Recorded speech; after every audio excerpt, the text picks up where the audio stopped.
The best advice that I ever received in investment banking was when the analyst next to me during my internship told me, don't be a top bucket analyst, try and be a B analyst. And today I'm sitting down here with Kevin Yang, who's someone who's absolutely maximized every stage of the traditional finance path and then chose to point it at something bigger. He joined Guggenheim Partners in New York, and after that he moved to Vector Capital. But what I'm so excited to have Kevin on today is hearing what he did after. I was someone that was a little bit too much of a yes person. I didn't know how to stick up for myself. And that ultimately led to my burnout in high finance, a little bit later on. If you think about okay, what is the purpose of a business? The very common definition is purpose of a business is to serve its shareholders.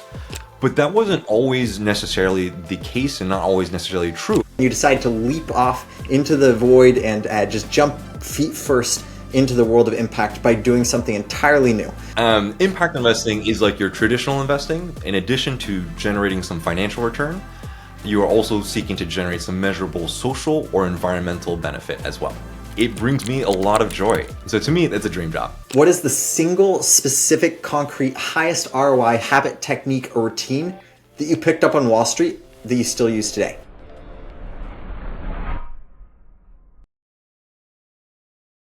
Welcome to another episode of Wall Street Diaries, a podcast about extraordinary individuals who launched their careers on Wall Street and used that experience as a springboard to build world-class careers. We bring you the stories of people who turned that foundation into something remarkable. And today I'm sitting down here with Kevin Yang, who's someone who's absolutely maximized every stage of the traditional finance path and then chose to point it at something bigger. Kevin graduated as valedictorian of his class from the University of Michigan's Ross School of Business with a 4.15 GPA. How is that even possible? That's over 4.0? Someone asked me that in my interview too. He told me I had a typo.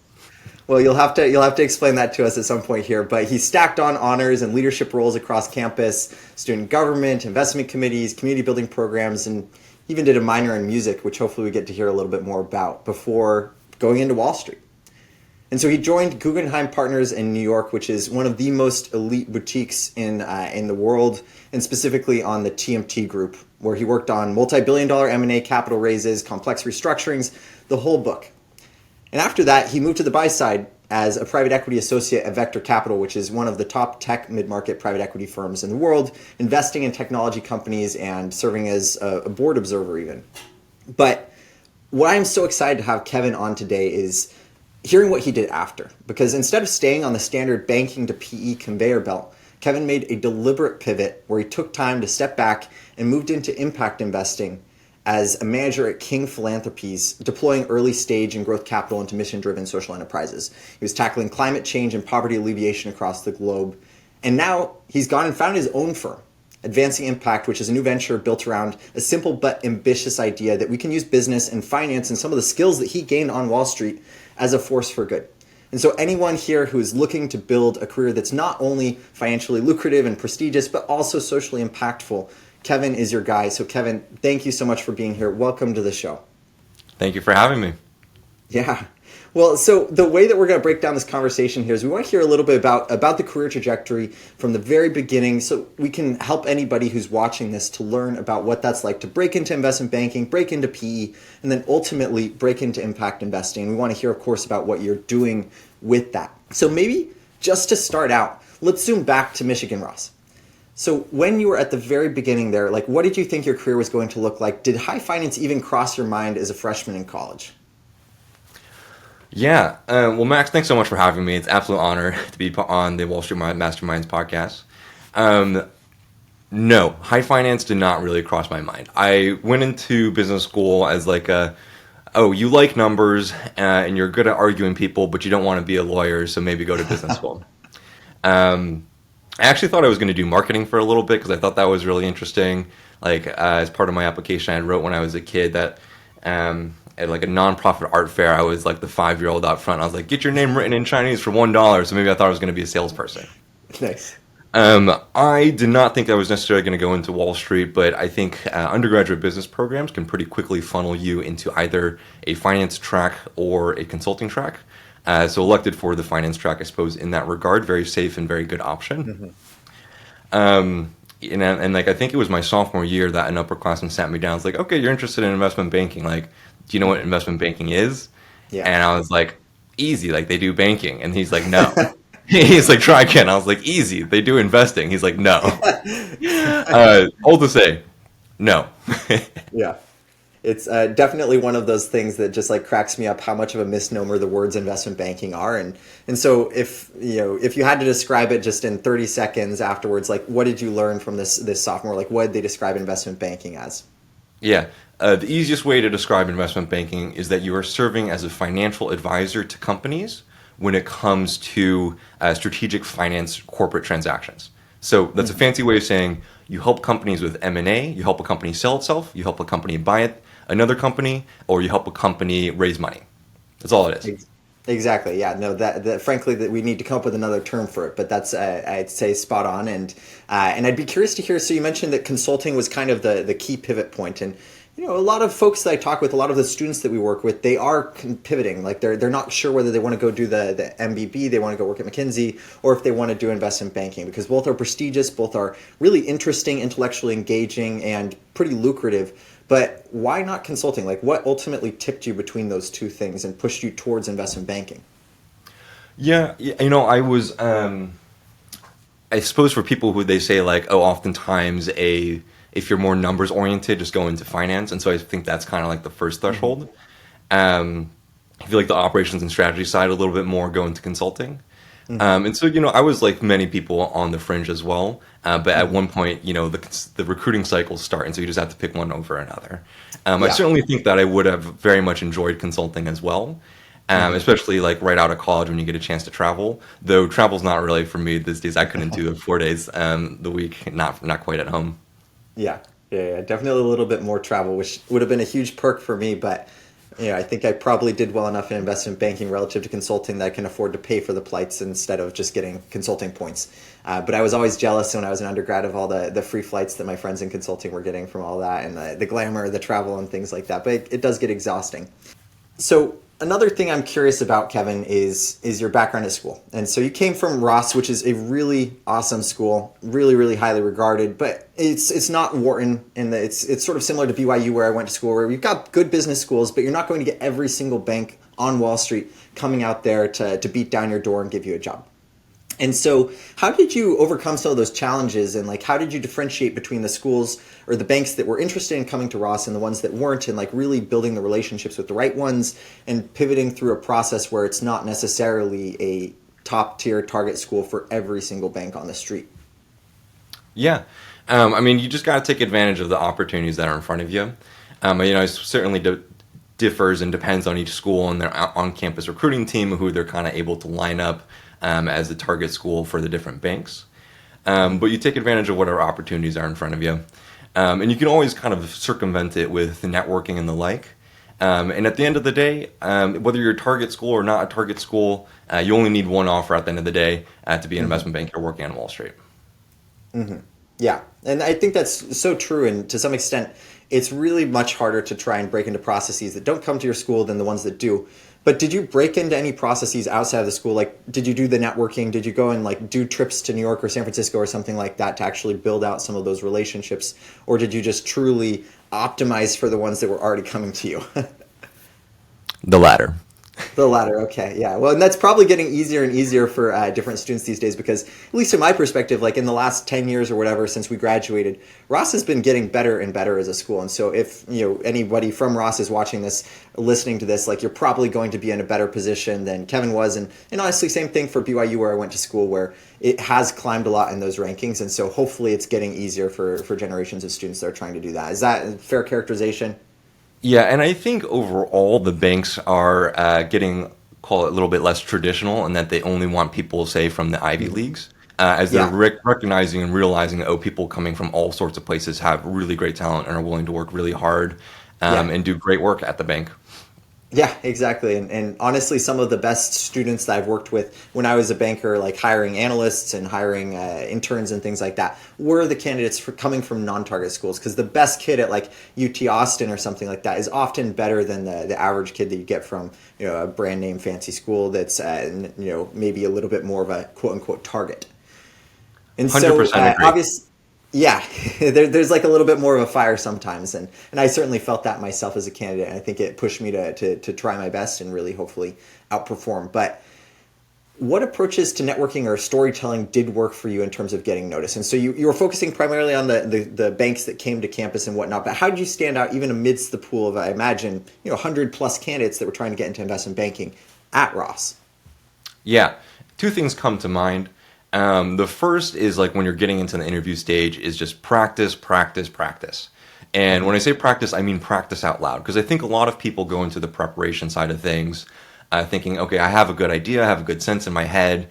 And then when you start talking, it all kind of fumbles out. And then you don't quite make the impression that you want to make. And so the most important thing you can do is just practice with yourself in the shower or practice with someone sitting across the table from you, just working through the kinks of going around your different story. The second thing that comes to mind is that if you're doing recruiting on campus and you have a bank coming in for a big networking event, I think lower the pressure for yourself, right? There's 100 people maybe in a room trying to chat with maybe seven different team members, right? And you get caught in that networking circle of death, and it's like not fun for anybody, Yeah. right? And people are always saying, "Oh, remember to reach out, remember to try and make as good of an impression as you can." I would say lower the pressure on yourself. It's not as important as you think. For a lot of the people that are coming back, yes, they're looking to recruit you, but also they're just happy to be back on campus and enjoying their time. If you interact pleasantly enough, don't commit any faux pas. You reach out afterwards with a nice note.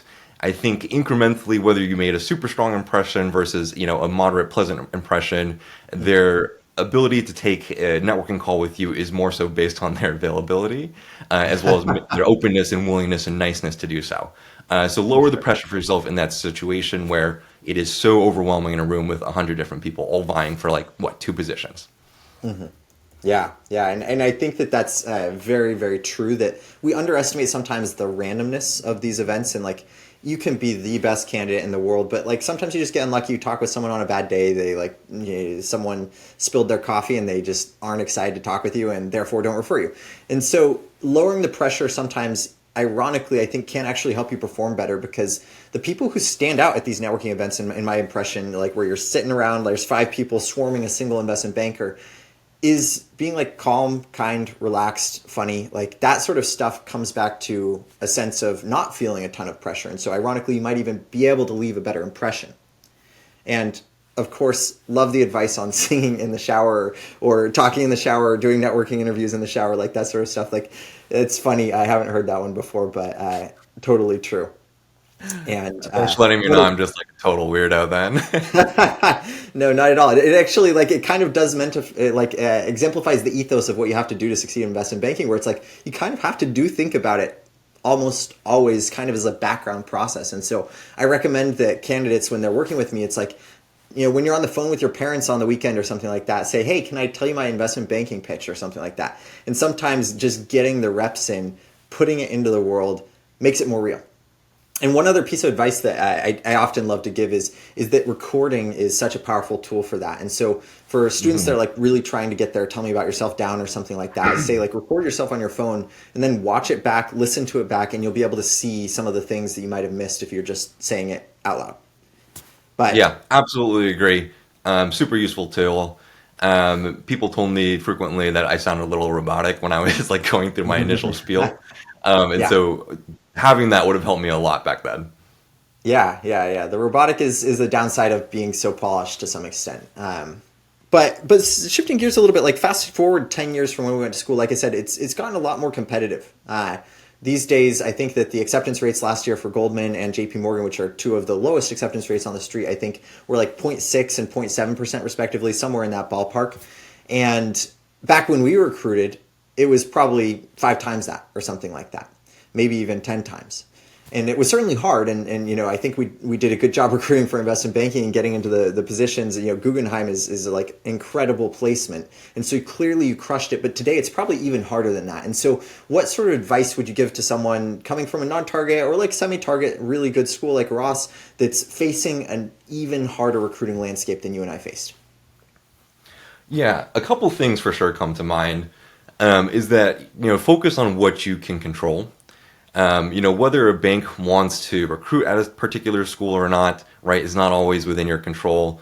Whether the campus recruiting lead, is flipping through resumes and is picking yours out of the stack or not is not something always you can control. Of course, you can support in that networking.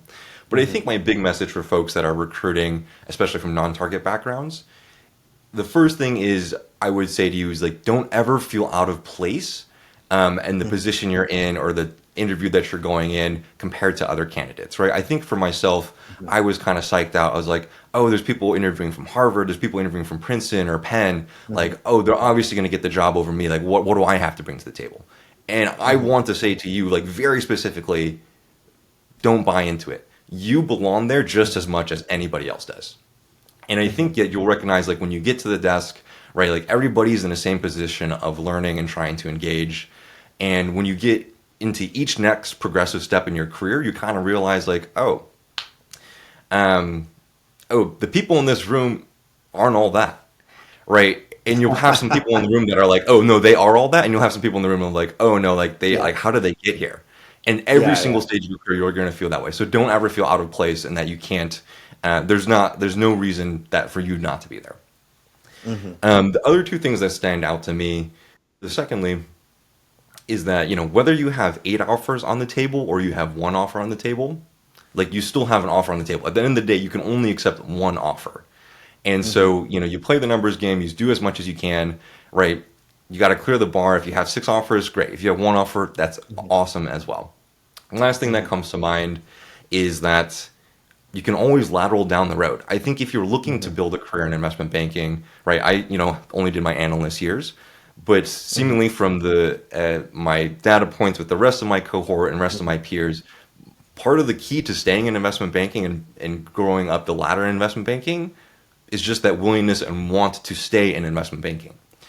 And because of that, you can always lateral into different positions or different banks afterwards.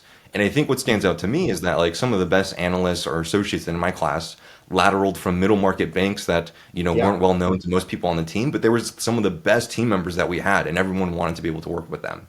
And so, right, even if it doesn't happen on, whatever the biggest brand name that you want to be at on this first try, you can always lateral in 1, 2 years, 3 years down the road if you're looking to build that long-term career in banking. Yeah.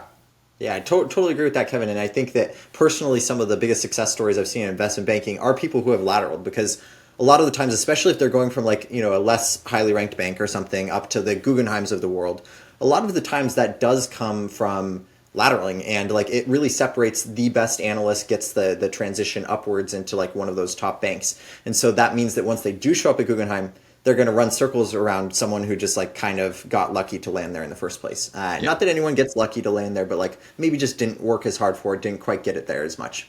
But totally agree with the sentiment broadly that you were just sharing about not feeling like you're out of place, not getting that imposter syndrome. Because realistically, the difference between someone coming from a non-target school and someone coming from a target school is just that you have to work harder.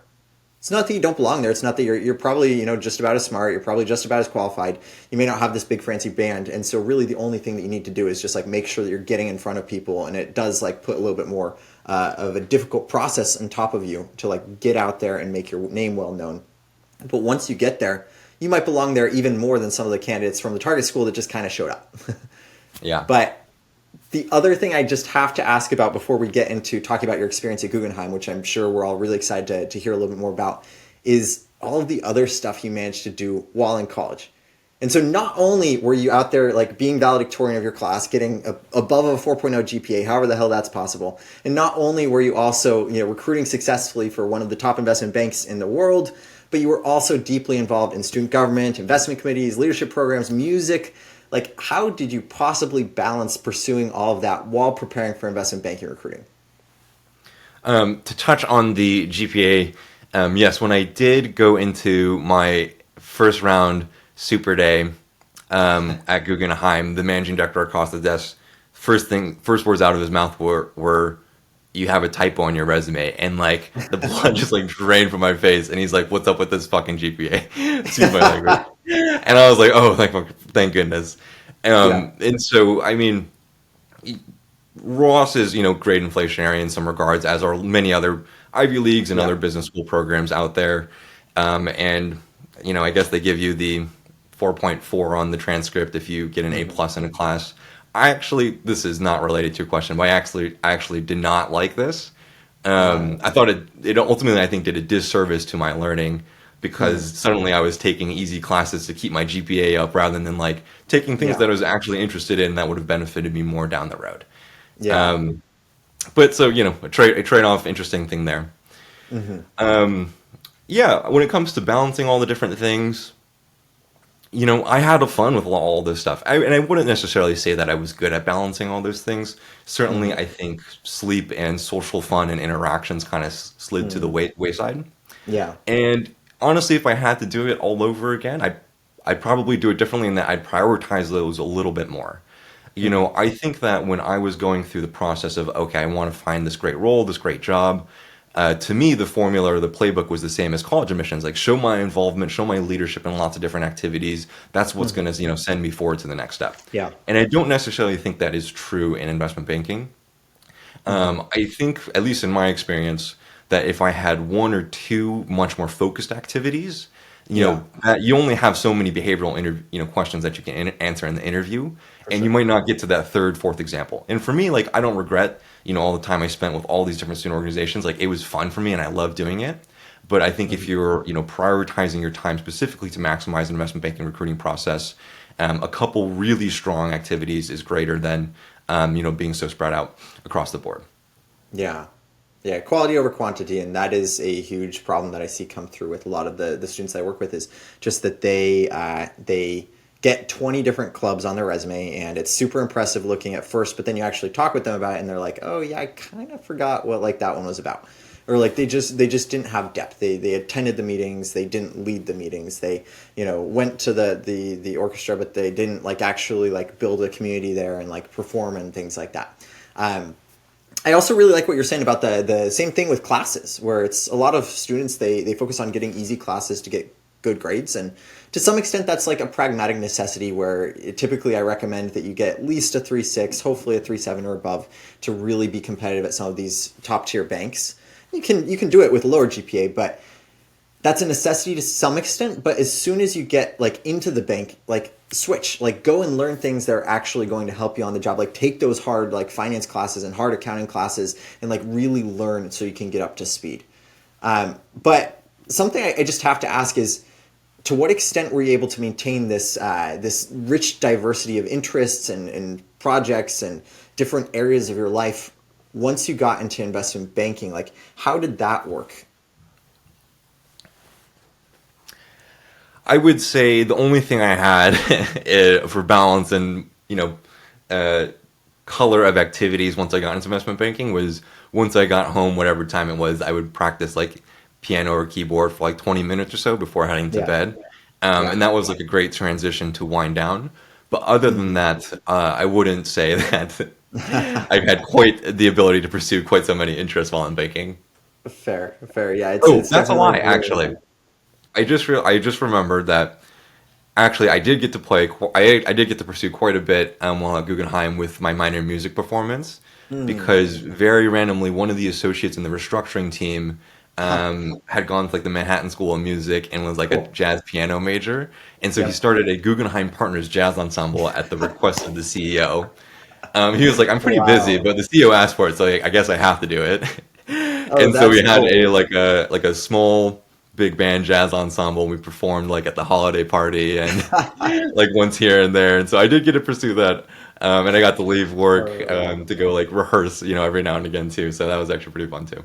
Oh, that's incredible. I've literally never heard of that happening in an investment bank. But that also kind of says something positively about the culture, perhaps, at Guggenheim. The fact that they work incredibly hard, do really cool deals, and then you got a jazz ensemble. So that's the takeaway, I think, for everyone here is like go join your bank's jazz ensemble. But If not, so start a jazz aside, ensemble.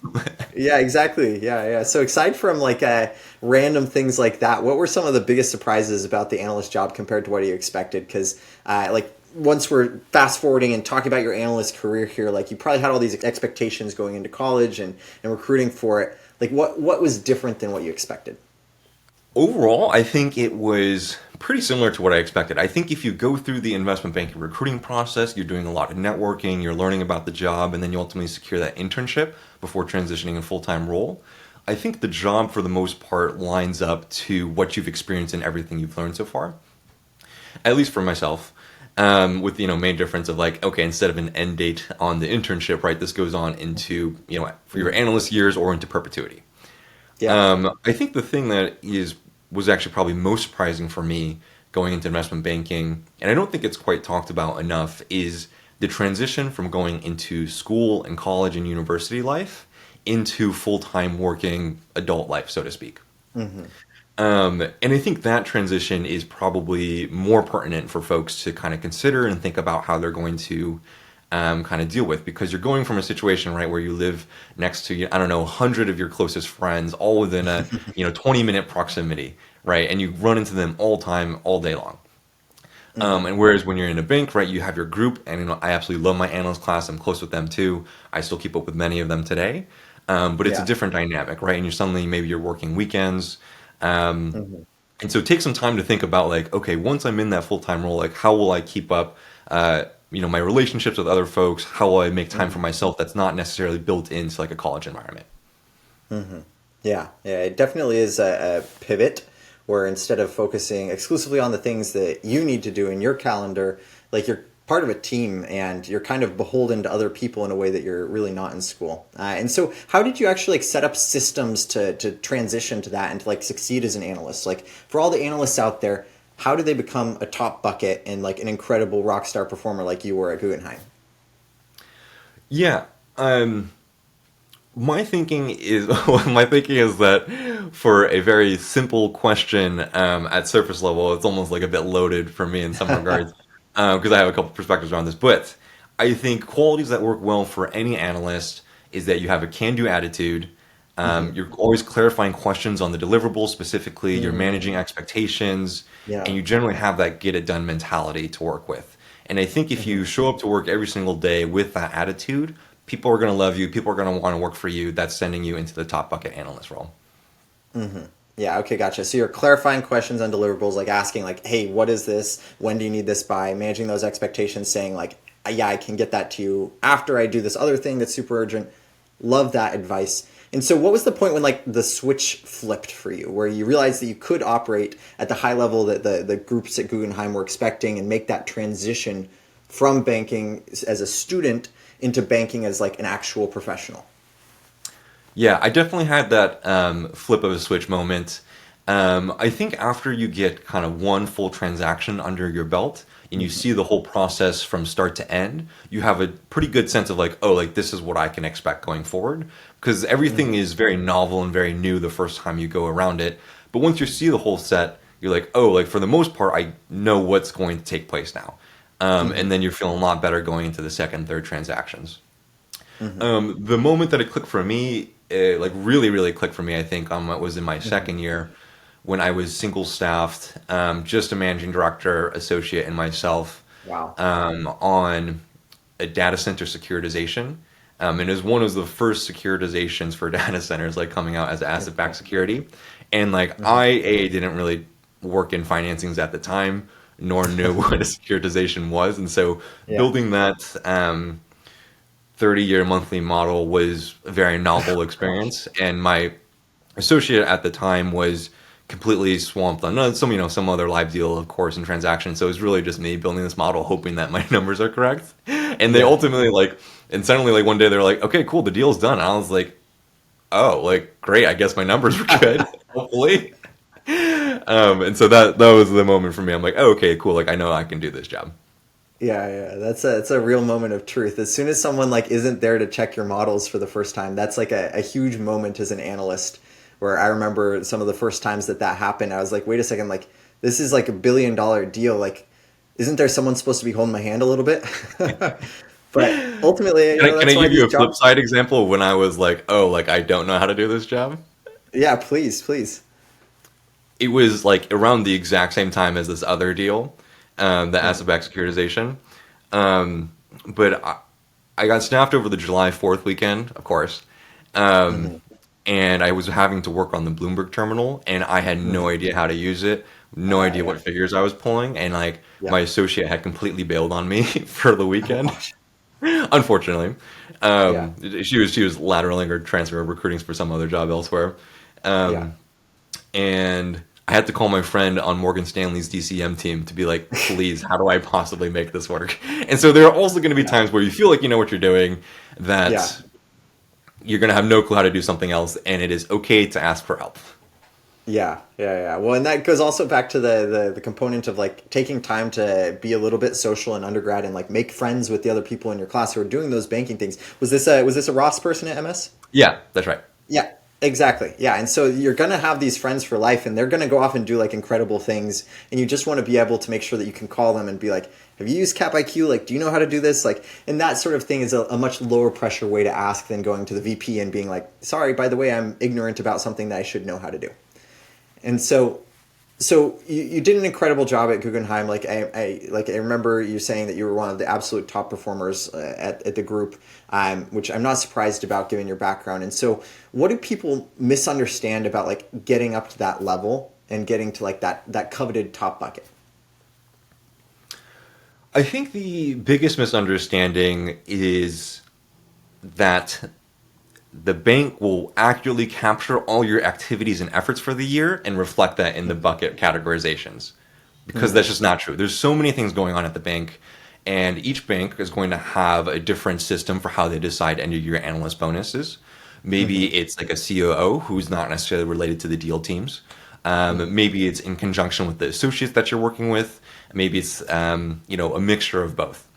But in any case, it's an imperfect process, right? First of all, there's a recency bias that's associated with it, right? That's just human.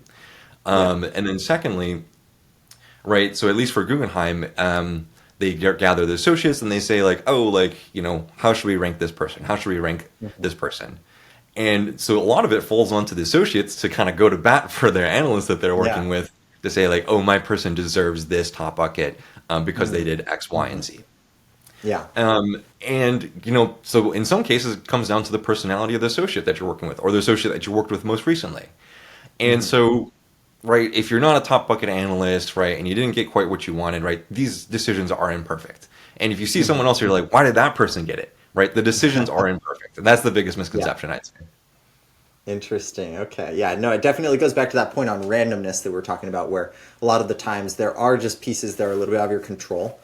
But there's a positive correlation coefficient between performance and top bucket. And so if that is something that you're interested in, because you want to do that for recruiting or just to prove to yourself that you can, it probably still is worth doing the things you'd expect to do to get that distinction.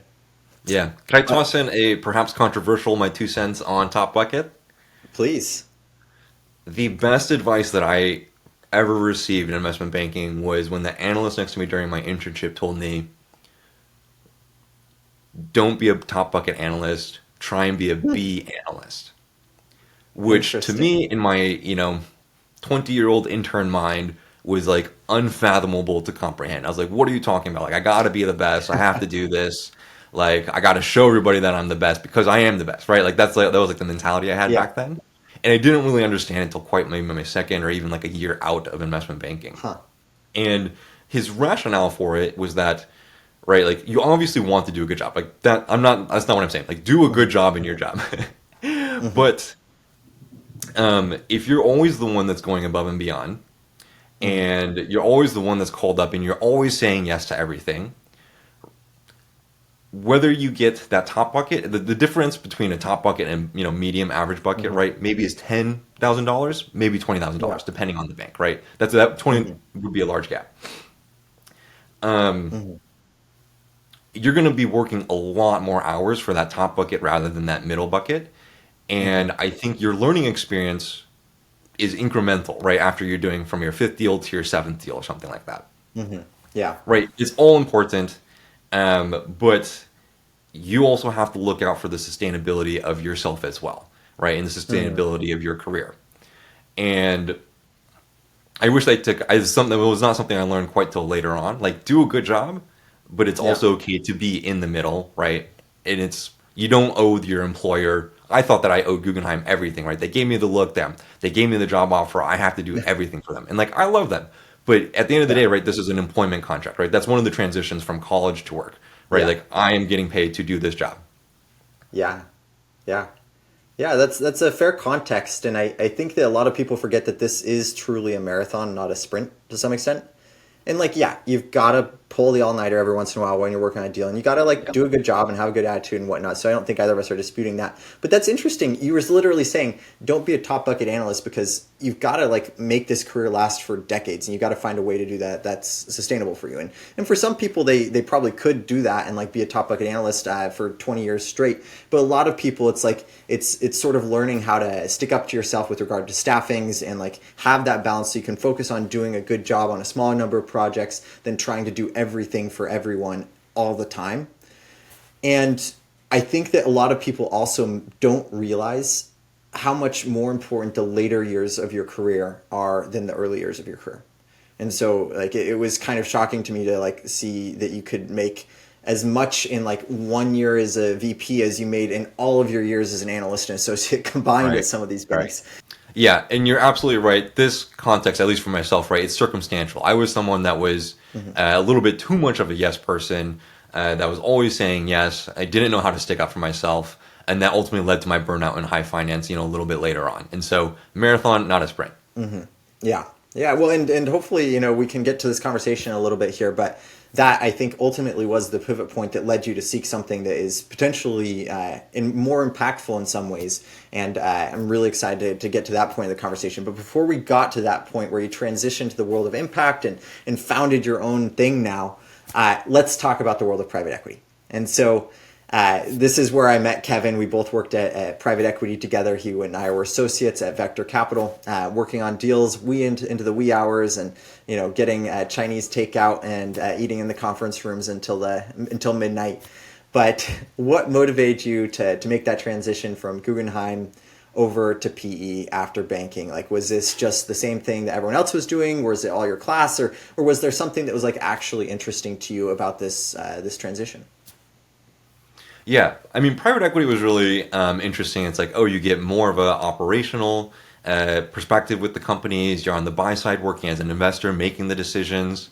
But I do ultimately think that like part of my recruiting for private equity was that I got swept up a little bit in the hype. Right. So I recruited for private equity on the on-cycle process, which for us took place just after Halloween of our fall. Yeah. And right, for me, it was a little bit of like, this is what the top bucket, this is what the top people in banking are going to go do, is they recruit for on cycle. I'm like, I'm one of those people, so like I should go do this too. Yeah. And I absolutely, I don't regret my decision. I think it was great for myself at the time. I do also think that it's okay to not recruit for on cycle and to take time to consider what is it that you really want to do, because it happens so early, right? Take the time to figure out, what's the best match and what's the best fit for you. And so the frank answer is I got caught up in this in the hype of it.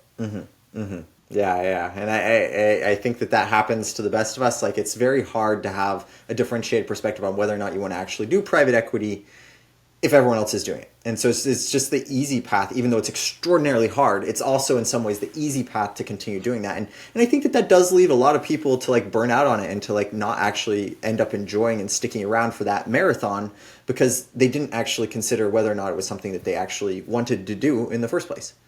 And so when we think about the PE experience for you, like what was the biggest adjustment moving from that banking execution focused thing to developing investor judgment and like ending up in a new firm, new industry? And I think you moved into a new city. You went from East Coast to West Coast too, if I'm not mistaken.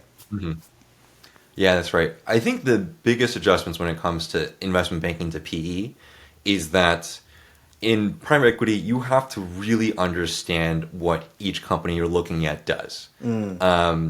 Really understand the revenue line items, really understand how the industry works. I worked for years covering IT services while I was in investment banking, and I had no idea what IT services did.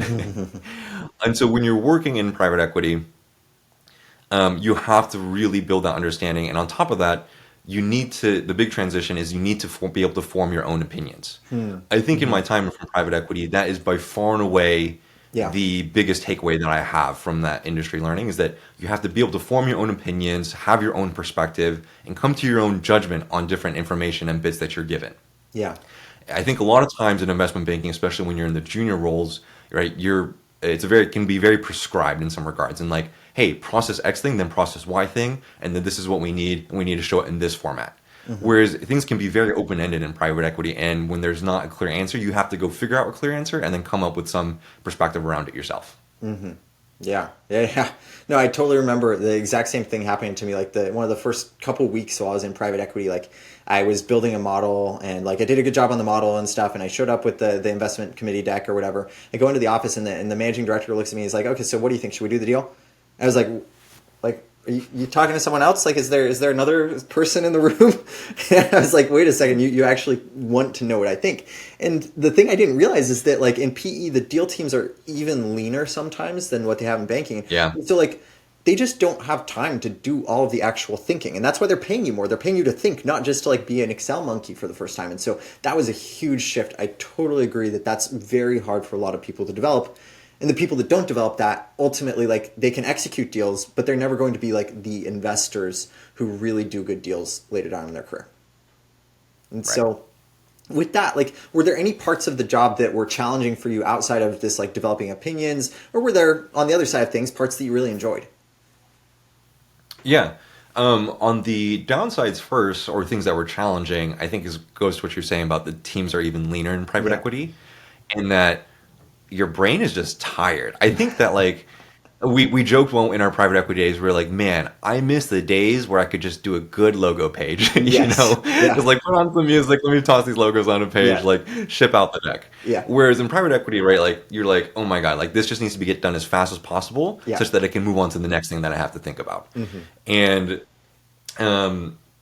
I think the weeks that when you are busier, right, if you take a 100-hour banking week versus a 100-hour private equity week, the 100-hour private equity work, I think, is going to be much more intense because there's a lot more responsibilities that split across fewer people, and you have to do all the thinking associated with it, not just the processing of it. Exactly. Things that I loved and about private equity is that you get an unparalleled access to the C-suite of every company basically that you are speaking with and interacting with. And that's just something that you don't get in basically any other industry. I mean, of course you get it in investment banking as well, but not quite at the same velocity that you're working with in with PE firms. And I think that's something that people realize when they step away from PE, like, oh, suddenly I'm not just always emailing the CEO or the COO. Like I guess I have to interact with everybody else in the company associated with it. But I think when you are able to hear so often the perspectives of the C-suite management team, how they view their business, and then you get to repeat these conversations in 10 different industries over the course of a month, that is something that is just so uniquely interesting to private equity that you don't get anywhere else.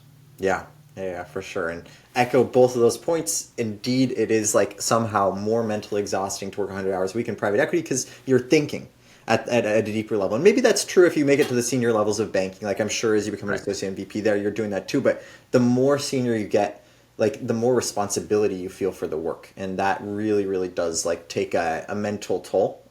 It's also more rewarding in a lot of ways, but it's harder. And I do miss those logo page days where you could just turn your brain off and put headphones on. But interestingly, I think that that's probably also something we're seeing shift with AI. Is a lot of those like low value tasks are getting automated.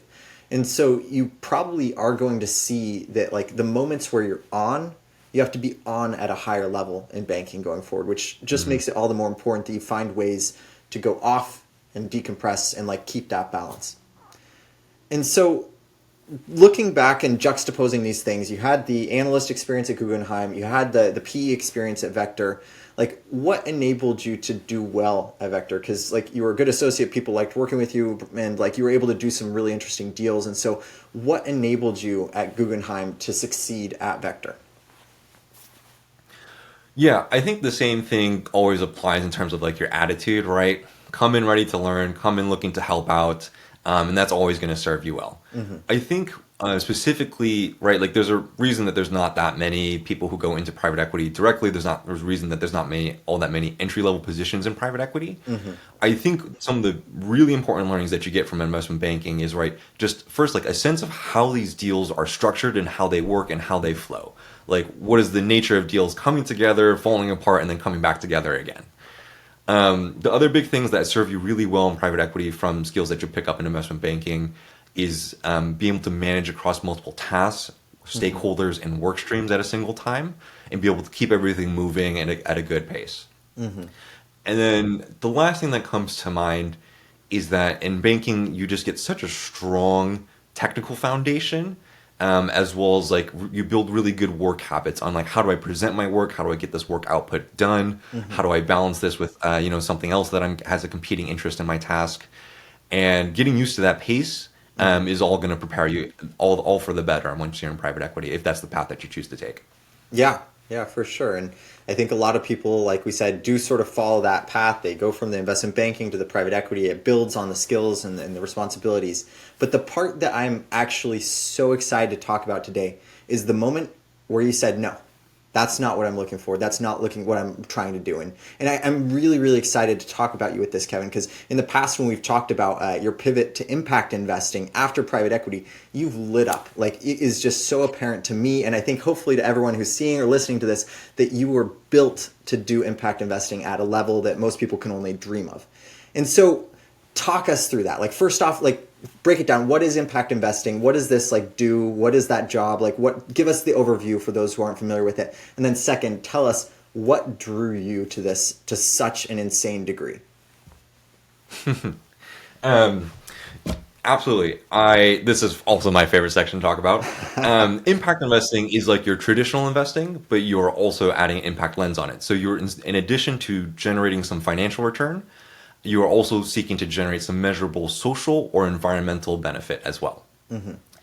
I have been drawn to impact investing basically since I heard about the industry over a decade ago, and I was like, this is what I want to do.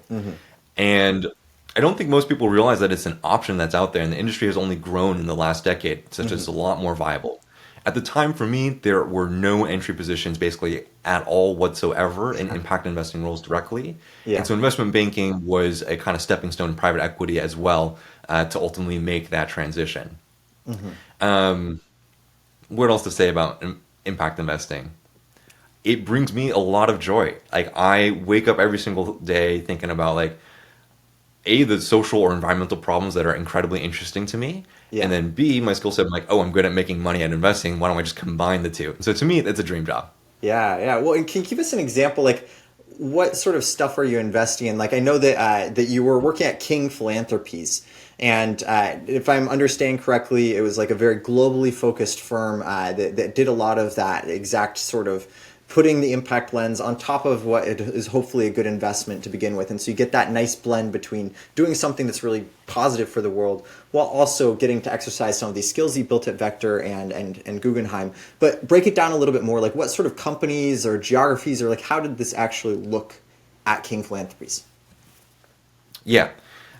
So I should preface that impact investing is across all asset classes. In that you can be an impact investor working in private equity, say at like a TPG Rise Climate Fund or Bain Capital's Double Impact Fund.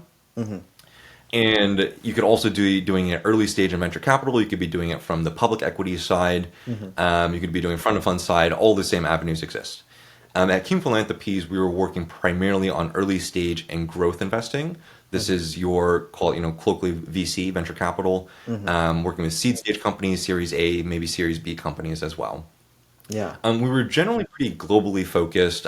We did a lot of work in sub-Saharan Africa, but generally we kind of saw ourselves working at the intersection of climate as well as improving livelihoods. Sometimes in its specific sections, poverty alleviation. And so myself, I covered areas like energy access, water access, education, housing, climate smart agriculture for smallholder farmers, you name it. And I absolutely loved it because every day I was talking to really cool companies working in this space. So I'll give you a couple examples to provide some context. Awesome organization out there, Okra Solar, which is working on electrifying first time in rural populations in Nigeria, Haiti, for families. Here's a crazy stat about this is UN Sustainable Development Goal number 7, universal energy access. There are 685 million people today that do not have access to basic electricity. And that is twice the population of the United States. Wow. Or 1 in 12 people globally. Wow. And the UN Sustainable Development Goals, we hope to reach universal energy access by 2030. and that we're not going to reach it. We're still about 685 million people short, and there's a lot of work to be done in this sector. And Okra Solar basically builds mesh grids that interconnect. It's rooftop solar that's interconnected within a community of, say, like 150 households, first-time electrification access, and they work with these different project developers who are going to be setting up as these long-term utilities, and they have that mandate for that community for however long the time horizon permits in the different countries. A couple really other cool ones is an organization called Cubic that's operating out of Ethiopia. They take plastic waste that's been trashed and landfilled and work with these plastic collectors who typically are living in extreme poverty, which is defined as working on an income that's less than $2.15 per day. Yeah. And they're using that plastic as an input. They are first able to triple the incomes of these plastic pickers out of extreme poverty. And then they're taking the landfill plastic waste as an input, and with their technology and their science, converting that into building materials to go build affordable housing units, to go build schools, to go build communities. Yeah. And they're making money off of it at the same time. And there are extraordinary companies out here that I'm working with every day. I wish I could tell you about every single one I know, but I will pause and refrain myself for now. Yeah. Well, that's really inspiring, honestly, to hear. And I love hearing you talk about some of the purpose behind this, because a lot of times people fall into a trap where they go into finance just because they wanted to make a big paycheck, they wanted a flashy watch or something like that, and then ultimately they realize, hey, this isn't something I actually want to do, and therefore it's not that meaningful. And so I love that you found a part of finance where you're able to take something that you really care about, which is improving the world in any way possible, and combine that with some of the unique, valuable skill set that you built crushing it at Guggenheim and Vector. And so talk me through how that skill set applies. So there's an investment process for private equity where you take a look at a SIM and you sign an NDA and you submit a letter of intent, and then you do a deal, you build some investment committee decks, some models, some things like that. And so in impact investing, I imagine obviously you're layering on this additional diligence analysis of what does the impact look like? How does that look? How can we quantify that? But other than that component of impact, how does the actual core investment process differ?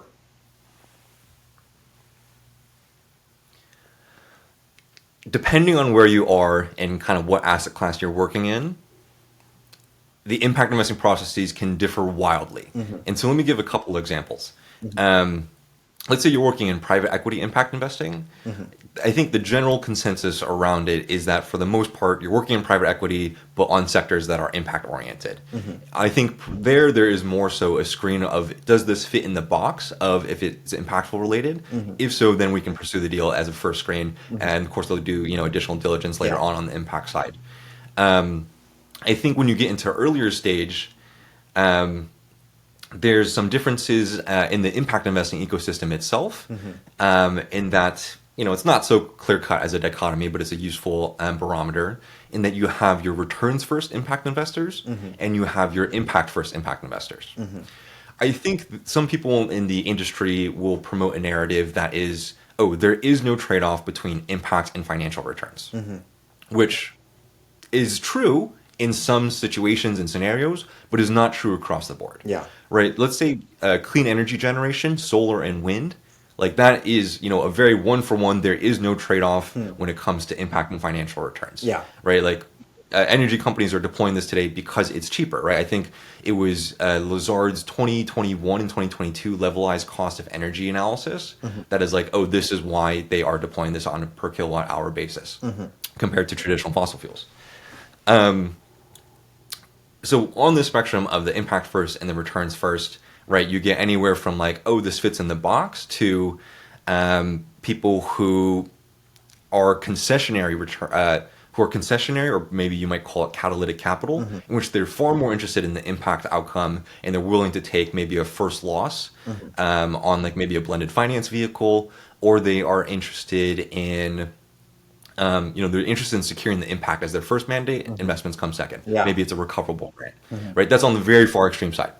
I'm a little bit more in the middle, right? Because I come from a very traditional finance background and I love the impact side, where I think ideally a great impact investor, what they should be doing is that you're really doing two jobs in one, right? And that you're delivering the entirety of your financial investment process, Yeah. and you're delivering the entirety of the impact analysis and evaluation process. Yeah. And the best impact investors are going to be able to do both, and they are very different skill sets. Yeah. Well, so let's double click on this. I want to hear more about like some of these differences between impact investing and traditional investing. So we've got these layers of like looking at the impact and things like that, in addition to looking at the returns. But what are some of the other biggest differences between impact investing and traditional investing, and some of those other pieces that you've been thinking about? Yeah, I think that in some areas, like private equity, I think the look of the role feels basically almost and entirely the same. You might have a little bit of a different cultural team, or a little bit of a difference in your cultural team and the ethos of that team, and a little bit in the investment process. But for most, in all considerations, impact private equity looks and feels very similar to your traditional private equity. I think. Right, if depending on the impact place that you are at, the organization and the ethos maybe is very different culturally. I think, while we were working in private equity, and this is during the SPAC boom, one of the companies that we had, discussed on our Monday morning meetings, investment committee, happened to be a B corporation, right? Yeah. And the response from the leadership team was, "Why the fuck would I want to invest in a B corporation?" After someone explained what it was. Right, which is B corporation stands for benefit corporation. You have a dual standing mandate to be able to do benefit as well as your typical business activities. Interesting. And so I think when it comes to your impact investing, again, it's going to differ pretty broadly across the spectrum on kind of what place you are at, and what you're prioritizing for. One thing I definitely notice about impact investing is not a ton of people come from those traditional finance fields. And so I definitely noticed when I made the transition over to impact investing, because I had that experience in investment banking, because I had that experience in private equity, I definitely felt like I stood, like a head and shoulders above a lot of my peers when it came to technical and deal and foundations and knowledge in that regard. I can see that. Yeah, that's probably a huge advantage. And honestly, anyone who's coming from finance and interested in breaking into that transition to impact investing or doing something that blends these different worlds together, that's probably a huge competitive advantage where you can be like an absolute rock star. And this reminds me of like one of the concepts that like in one of the Malcolm Gladwell books, he talks about like, is it better to be a big fish in a small pond or a small fish in a big pond? And to some extent, like you can have a way larger impact if you are the rock star investment banking analyst who has like the Excel stuff down, the accounting stuff down, the finance stuff down, the process stuff down, the professionalism, and then can bring that into an industry where potentially that's even more needed in some ways.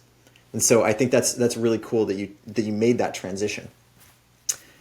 And so one of the things that I'm curious to hear a little bit more about, though, is some of the frameworks that you're optimizing for and like how you think about this impact, because you mentioned that that's the lens that you put on top of the investing decision is, does this have a positive impact? And as I understand it, you can break down broadly impact investing into a category of like sustainable and climate focused things or like social and human focused things. And so like, what do the frameworks look like across those two large buckets of impact investing? Yeah, impact measurement and management is a big topic in the impact investing industry, and for good reason, right? There, in the definition of impact investing, it is an intent to generate some measurable social or environmental return. So let's break down the two categories. Let me start with environmental. This one is much easier to quantify because science provides us the numbers with it. Yeah. And the metric that you're basically looking at most commonly is CO2e or CO2 equivalents. How many tons of CO2 equivalent am I mitigating or avoiding through the actions of my investment or through this work? And it's not a perfect measurement, but right, if you are preventing food waste, food waste that is going to a landfill, because it's an organic material, is going to decompose, and when it decomposes, it's going to produce methane in an anaerobic or without oxygen environment, like a landfill. Methane has a 86 times greenhouse gas potency compared to CO2 on a 20-year time frame. right? And so whatever you can do to avoid methane, like you should. Yeah. And so when you're calculating, right, and so you take all these calculations from all your different activities, you lump it into a CO2 equivalent, like potential avoidance. Yeah. Um, I think the big metric that a lot of investors look at least on the early stage, is, oh, does this potential company have a potential or an ability to mitigate half a gigaton of carbon emissions. There's troubles and debate within the industry still about what is the right metric. I think CO2e is a good but not a terrible metric in some regards, in that the equivalency when you're converting all the different greenhouse gases into CO2e is based on a 100-year time frame. Yeah. Whereas I mentioned to you on methane is at 86 times potency on a 20-year time frame. And climate change is a near-term problem, right? If we don't make it to 2075 without catastrophic effects, it doesn't matter what happens in 2125. And so the industry is working around this.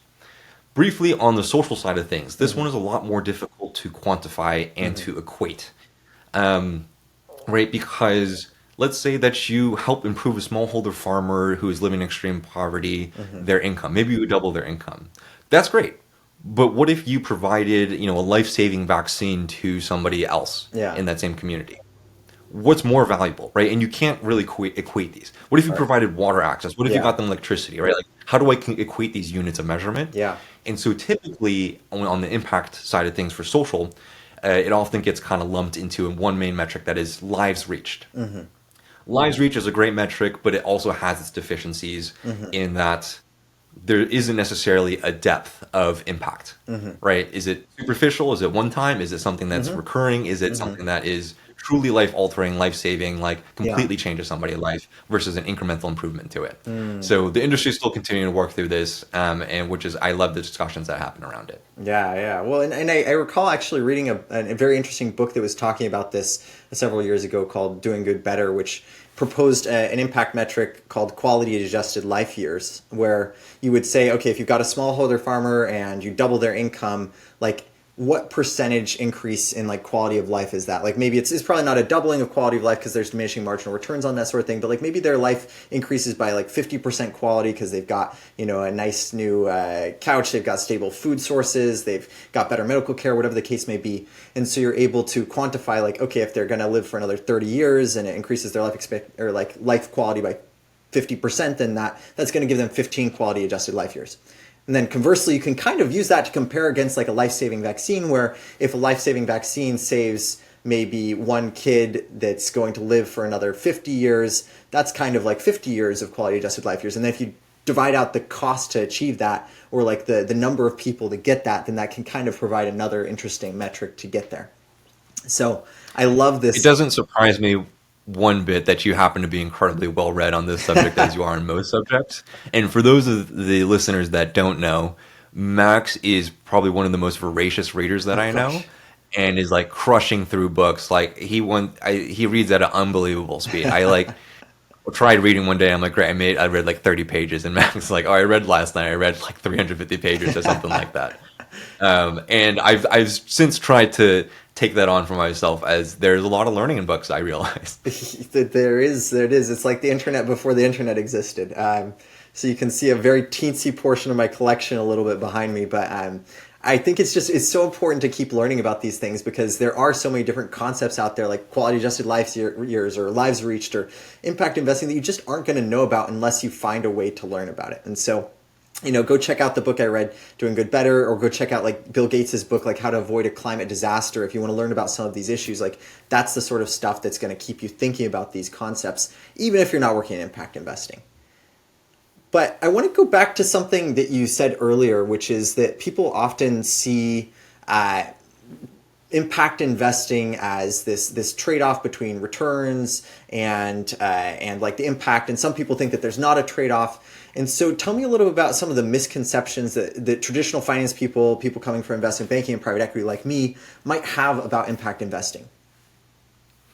Yeah, I think the perception is like, oh, like that's impactful, like, oh, you care about that, like then you must not be as savvy as a business individual, right? If you're dedicating any attention to other stakeholders, like right, other stakeholders that are not your shareholders or your bottom line, that are like employees or customers or your suppliers or the environment or community around you.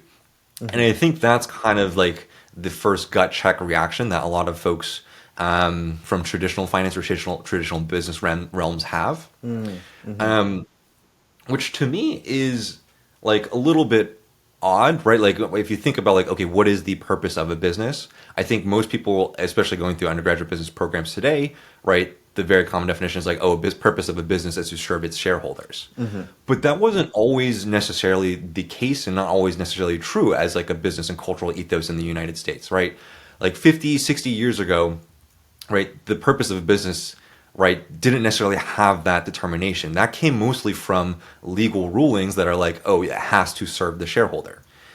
And right before that, when you thought about good business and good business practices, right, like, oh, like this business is an employer in our community. Like this business is important in our community, right? It's part of the lifeblood of a community, right? And like, why would a business not consider the community that it's working in or for? And so I think, anyways, I think that's the rep that impact gets, is like, oh, if you're considering anything else but your shareholders, it must be worse. Yeah. I think, even so far as to say like, right, like sometimes people in the impact space don't necessarily even want to position or brand themselves as impact oriented, right? Some of the early stage startups that I work with, when they're going to seek capital from more traditional places, don't even mention like the I word, right? Yeah. And even It's as got like a a little bit of signaling stigma. marker, You're totally right. yeah, and even as like a signaling marker, right? Sometimes we'd want to lead rounds for organizations, but we had philanthropies attached to our name, right? Like Yeah. I'm no less of an investor that's hungry and seeking returns, but as a signaling value to the market, someone's like, oh, if someone who is interested in impact is invested in that, then they must not be looking out for my financial returns. Yeah. Yeah. Anyways, there are plenty of situations, right? Say like clean energy generation, where that trade-off does not exist, and there are plenty of situations where that trade-off does exist, right? Yeah. If you're serving, right, I don't know, populations that don't necessarily have as strong of a credit history, right? Like, oh, maybe, or maybe you're serving populations with a little bit less of an ability or willingness to pay because of a smaller market size or market share, right? I think the math in VC is that like, how could you compete against something that is B2B SaaS, right? That has this gigantic market share. But and the conversation's up for debate. My work here is that like I'm a good investor. I'm going to try to keep on making investments, and ultimately we'll either work ourselves down the cost curve or prove to everyone that like, okay, yeah, like this is not necessarily concessionary. Yeah. Yeah. Yeah. Well, and the other flip side of that, though, is that I think a lot of people believe that something that is like investment first is not having an impact. And it's like, it is impact concessionary. And so the same way that you're saying that impact is perceived as finance concessionary, finance investments or like traditional like PE or sometimes is perceived as impact concessionary. But I was in Kenya visiting a couple of venture capitalists last year or something like that. And I was talking with some of them and they were like, well, yeah, if the biggest problem in your country is that people don't have like refrigerators to keep their food cold, then like the most impactful thing that you can invest in is like a for-profit like fridge manufacturer or something like that. And so there's this beautiful trade-off sometimes where the best thing for a positive impact is also the thing that is going to be potentially the best investment. And so I think that's really cool when that exists, but also important to acknowledge that that's not always going to exist. I've spoken with you before about that, that the returns first investors are impact concessionary, so I'm glad that you brought it up. And it's weird that it's not necessarily held up to the same standard, right? Because if you were fully on the impact side, right, you're held up to the standard of like, okay, what can a private equity levered transaction, right, generate as a return? But if you're on the return side of things, right, if you're looking to, as an impact investor, the benchmark that you should be held up against is like, what if I gave grant dollars and how far could that money go? And could I achieve the same impact that grant dollars would with my investment capital? So interesting things to think about. Yeah. I think one area that I'm particularly excited about is air conditioning. Because as a lot of middle income countries that happen to also be in very hot places are increasingly improving their incomes, improving their livelihoods, like I think it's 2 billion people in the next like 30 years or something like that is going to be coming onto AC units and wanting that cooling. Yeah. AC takes up like an inordinate percentage of our total GHG emissions within the controlled environment and buildings category. And that, I think, has a really unique opportunity for people to come up with solutions that are both very sustainable, as well as you can deploy them quickly to lots of people. I love that. Yeah, that's one of those perfect sort of intersections between those two things. But okay, so wrapping this chapter up a little bit, you were at King Philanthropies post Vector, and that was probably a really big shift. Like that was probably people were like, "What the heck is Kevin doing?" Getting off the bandwagon of like making partner at a normal PE fund. But was there a moment where you were on the ground or in due diligence where you said, "No, like this was the absolute right call"? Because I think in retrospect, with hindsight bias, like we kind of know that this was such a good move for you and for your career and for many people that are looking to combine impact and finance. I think, like from the day that I started, everything just felt right. And maybe another way to put it is that like I genuinely enjoyed this work. I liked looking at these companies. I liked talking to these companies, asking them about the work that they did. I liked their financial modeling and understanding the industry. And I had maybe another way to say it is like I had a very low activation energy for this work. Right? Like if you have to get up out of bed and like convince yourself to go do something, right, for however many months or years on end, right? I don't know. For me, it was everything clicked, felt right, and it just like continued to kind of verify itself each year that I was in this industry. And that people are, that I'm able to engage these conversations. Like it's very life-giving for me. I definitely remember when I first transitioned though, that like at the impact investment shop, like everybody was like, "Oh, you're the numbers guy coming from private equity." But at the private equity shop, they're like, "Oh, you're the guy who likes impact." And so, it kind of sat in between somewhere. Yeah, that's funny. Yeah, it's funny how our differences are accentuated by the environments that we exist within. But okay, well, thank you for sharing about King Philanthropies, and I want to save a good chunk of time here to talk about your latest chapter because again, you've taken this shift. You hopped off the traditional PE path to go into impact investments at King Philanthropies, where you're able to help millions of people potentially, while also doing some really incredible deals. And once again, you decided to leap off into the void and just jump feet first into the world of impact by doing something entirely new. And so tell us a little bit about Advancing Impact, this new organization that you founded, and why you created it. Yeah.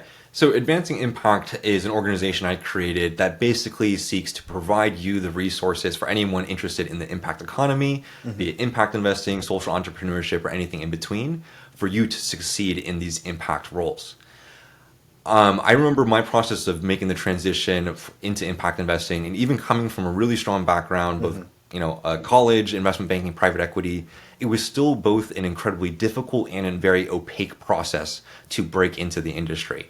And so basically, I'm putting out the resources that I wish I had when I first started, and I'm making these open source, making them accessible, such that people who have the interest. I remember that when I was doing the on-cycle PE recruiting process, there was an unbelievable amount of interest in the Bain Capital Double Impact event, right? I think there was 120 people in the room for what was one or two positions, right? Gosh. And like similarly, I remember being like super stiff, like nervous, like, "Oh, this is what I want," and I was freaked out. Yeah. And I wish I knew how to navigate the process then. And so I'm creating the resource that I wish I had to help people who are also interested get along the pathway. Yeah. Okay, well, I love that, and I love that you're helping make it more transparent. And for those of you who haven't already, like, feel free to go look up Kevin's channels. We'll post a link here as well. But like, we want to make sure that you can get the access to the resources that you need there. And just to draw a parallel, like Kevin, this is the reason that I'm going full time from my own career in private equity, where I was recruiting for VP positions in PE coming out of Stanford, and ultimately decided to go into coaching because some of these processes are just so opaque. Like, it is so hard to break into this industry, and it's done so much for me and it's done so much for you to make that pivot, that some of the most impactful things that I feel like I can do in my life is to help students who are trying to break into investment banking and private equity to learn about that. And so I think that's a passion that we both share, is like making this a little bit less mystifying, making it a little bit clearer about how to do that, and helping people break into this incredibly competitive industry. So go check out his channels if you're interested in impact investing. And of course, please come say hi at Wall Street Mastermind if you feel like the world of traditional investment banking and private equity is hard. But I want to hear more about this work that you're doing at Advancing Impact. And so tell me a little bit more about like who you're targeting and like how it actually works. Like what are you doing within this? Yeah, I have an impact investing recruiting and career guide coming out next year. And right now I'm just posting out open resources. I leave a couple of slots open on my calendar every single week. So if you're interested in chatting, just reach out to me and I'm going to try and support you or connect you with whoever I can that might help you along your journey. This is for anyone that is looking to make the leap. Maybe you're an undergraduate student thinking about it right now. Maybe you're high school thinking about your future career journey. Maybe you've been working in investment banking or private equity or some other field of finance for a few years and thinking to yourself, hey, like, I like this work, but I'd want to add on something that's a little bit more meaningful. I want to build a little bit more meaningful career, at least for myself, in terms of what that means. I'd love to chat with you and see where I can help you out. Yeah, for sure. And I'm curious to hear like your long-term vision about how finance and impact are combined and stuff. And so right now it seems like there's a little bit of a dichotomy, but like where do you see that sort of continuum going in the future? And like, is there a world where you see those becoming more and more aligned, or do you see them continuing to be separate? Like, where does this fit within finance? Yeah, I think it goes to the broader conversation around business as a cultural ethos as well. I think that our current economic system is unsustainable. And here's my thinking and rationale behind it, right? Is that companies are incentivized, as they rightly should be, to make the decisions that make the most money, especially if they're a public company, right? They're very much beholden to this ideal. And effectively, I think that when it comes to climate change more broadly, right, there's a lot of anxiousness about it, is that, and I don't want to be like a doomsday sayer or in any of that regard. I just think that eventually this problem will get solved, right? There's a lot of human ingenuity. There's a lot of human resilience. I just think that we're going to come around to solving the problem a little bit later than when we should have started. In that business will eventually realize like, oh, we have to consider this because I'm beginning to see the effects on my front door, right? Like I can no longer ignore this. But by the time that tide turns, my general guess right now is that a lot of people will be harmed along the way. And so we can prevent that harm if we, start a little bit earlier, but we're not quite incentivized to do so right now. Where I'm seeing it combining and where I see a lot of momentum is actually on the legal and regulatory side. Increasingly, there is a new entity structure that you can adopt as a social entrepreneur that is called the PBC, or the Public Benefit Company.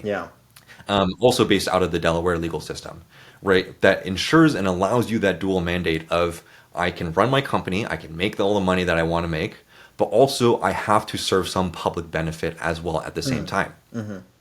On the flip side of the ecosystem, for the impact investors, increasingly you're seeing a new structure that's propping up called the Public Benefit Limited Partnership, right? And so basically as an investor, you get to serve those same dual mandates as well. So eventually, I think we will solve this problem. Hopefully we do so without ignoring it for too long and having a lot of people get hurt along the way. Yeah, I think everyone agrees that like we want to minimize the damages and the harms of like existing in the world and potentially handling some of these components of climate change. And so I think what you're kind of driving at, core though, is the distinction between shareholder capitalism and stakeholder capitalism. And it sounds like you're advocating more for including a broader set of stakeholders. But what I think is really interesting about your argument here is that you're also tying back shareholder capitalism, where you're saying like if you take a really long-term view of this, where it will eventually impact you, as things continue to degrade in the climate, then it might make sense from a shareholder capitalism point of view as well. And so I sort of think about it like a DCF. It just depends on how far out you're forecasting and how high your discount rate is in terms of where you fall on that continuum as a business and where you should fall on a continuum as that business. And so, yeah, that's well put. And so stepping back to the organization that you're building here, Advancing Impact, I love that you're trying to solve for some of the human capital components of finance and helping people build the skill sets that they need to succeed in this industry. And so talk me forward here, like over the next 5 to 10 years, what are you hoping to build here? And like simultaneously, like what advice would you give to students who do want to build careers that combine, prestige, purpose, and impact as we've been describing? Yeah, you're absolutely right. I'm basically trying to solve for the supply side of the human capital equation when it comes to what happens in this whole impact economy. Impact investing, at least, right? I think just crossed the threshold for $1 trillion in AUM, which Wow. is like, oh, great, that's awesome, celebratory, but also that is still less than 1% of all capital Oh that's gosh. managed Yeah. globally, Yeah, yeah. I was impressed right? by So it's 1 just trillion. That still a sounded like teeny a lot, sliver, but I suppose, when you say it like that. which is both exciting and it's like, oh man, at the same time. Yeah. And so, if the impact orientation kind of keeps on growing at the pace that it does, right? There's going to be the heads and the really great talent that's needed to fulfill it. Hmm. And I think there's no better people to do so than those people coming from investment banking and private equity, right? The top minds in finance to go out and execute and deliver on these investments and innovative products and structures and all of that. And so my hope is, in the next 5 to 10 years, I hope someone comes up to me at a conference somewhere and be like, hey, like, thanks for doing the work that you do. And I would be happy, and I would be happy to call out at that. I think the biggest piece of advice that I give for students who are thinking about or exploring this as a potential career is just to stay engaged and read as much as you can about the space and have conversations about it where you can. I think that, right, for anyone who's working in the impact economy, right, they want to see other people Hmm. coming in and joining and being part of this team as well. And so they're very open to chatting with people and having those conversations. Hmm. So reach out to myself, reach out to someone that's in your network, outreach to someone on LinkedIn just to learn a little bit more. Hmm. Follow different newsletters, organizations, and see what the work that it is that they're doing, Hmm. and just learn and absorb as much as you can. Hmm. When it comes to, the number one resource I could recommend is Impact Alpha as Hmm. as your kind of news source for impact investing in the impact economy. Interesting. Okay. Yeah. Yeah. Yeah. Well, and I hear what you're saying. Like, if this is something you're interested in, and frankly, if you're interested in traditional finance as well, like, it's one of those things you kind of just immerse yourself. So, like, going back to earlier our conversation, when you're saying you should be saying your behavioral interview questions in the shower, it's kind of the same thing here. Like, you should be consuming content, consuming news. You should be on the Wall Street Journal, on the Financial Times, like listening to the Axios Pro Ratas, newsletters and podcasts and things like that. And same thing with impact investing.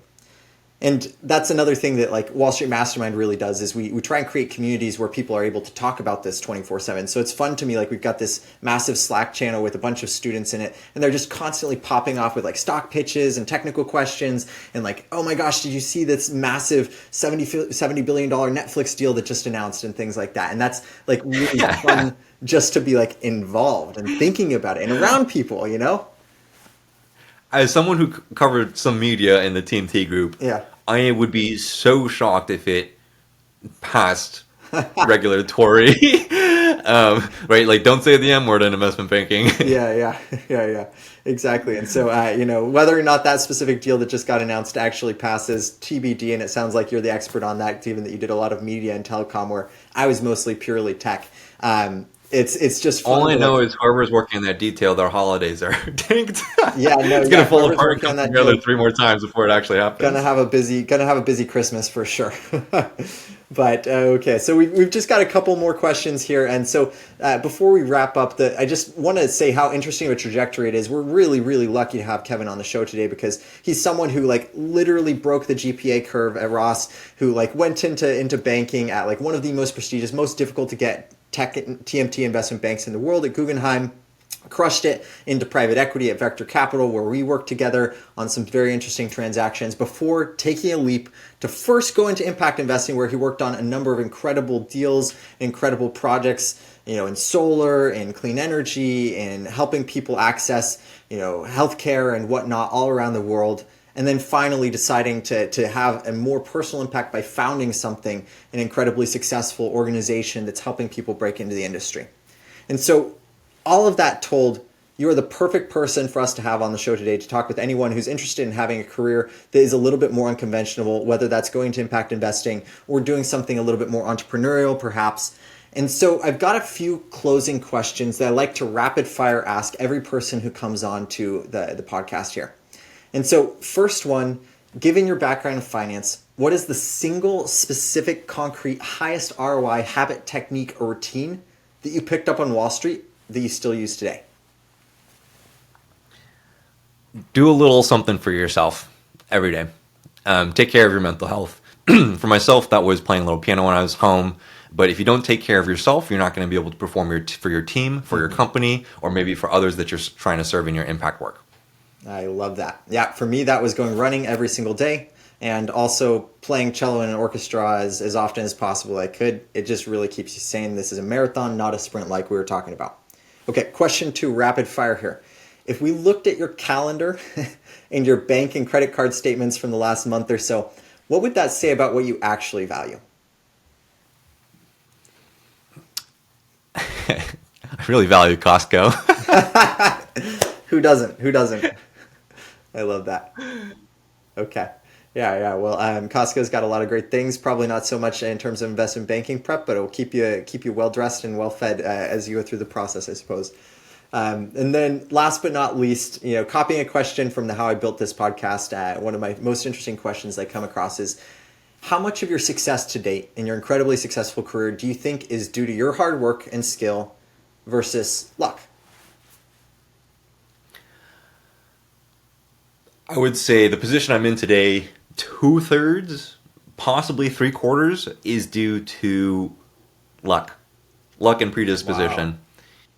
Wow. That's my take. I can elaborate on it, but I know this is rapid fire. Talk a little bit more about that one. Finish us off with that. I think that people, especially whenever they reach their positions or wherever it is, tend to greatly undervalue the role that luck, randomness, and chance played in comparison to their hard work. And I think all the people who ended up in those positions all worked extremely hard, but there's a lot of right place, a lot of right time that happens. And that's how you get to like any stage in your career when you're working with different people or different groups. You're always going to, interact or come across someone who's like, how did you get here? Like, what? And so I think the other thing that puts, I think I probably would have said, like, if you asked me this a few years ago, maybe like 50-50, maybe 2/3 hard work, right? Like, I'm like, I'm the guy with the 4.15 GPA. Like, I work super hard. I bust my butt for it. I deserve it. But then, I'm like working in these global contexts now. And like, right, I tossed out that stat about 685 million people without electricity. Right, that's 1 in 12 people globally, right? So if you factor in, I think, this broader luck of like, oh, you were born into a household that has electricity. Now you've already been put ahead, so to speak, above, at least a 12th of the world. Yeah. And if you're to consider birth rates right now, most of the births that are happening are not taking place in the developed countries. They're more taking place in developing countries. And so that rate is even higher. And so I think when you stack up all these different things, I'd say the majority of my position here is due to predisposition and luck. Yeah, I love the global perspective, Kevin, and that's something that's great about you is you've had this incredibly successful finance career, and you also have humility about it, and you're willing to say that there's some factors out of your control, which is what we talked about. That's been a theme today, is some of the luck of like, does someone respond to your networking email? Do you get the question that like you prepared for on the technicals, or do they ask you about something totally unseen in terms of accretion dilution analyses in your interview? And so, just to recap, like we've had an incredible conversation today. We've talked about how to recruit from a non-target school or a semi-target school, and how to think about consulting versus investment banking, and some of those challenges that you've overcome. We talked about how to like maintain some connection to things outside of work while you're in work, and the Guggenheim jazz band even. I'm still not over the fact that that's a thing. We talked about some of the habits and skills that you developed and how you're able to succeed in investment banking, and went into the ways that you were able to create realistic expectations. We even talked about your hot take that you should not be a top bucket analyst, which is never a sentence that I've heard before in finance. And so I was grateful to experience that one a little bit. We talked about your transition to private equity and eventually even this pivot into impact investing, where you talked a little bit in great detail about like what these actually look like in terms of the diligence process, the impact process, impact measurement, and what you did at King Philanthropies, and today with Advancing Impact. And so with that, we've been incredibly lucky to have you on the show today, Kevin. Thank you so much for taking the time. And I hope that some people have been able to learn about how to build a career that's filled with financial expertise, prestige, and also purpose. Max, thank you so much for having me. I appreciate you endlessly. Okay, let's have a good one. See you, Kevin.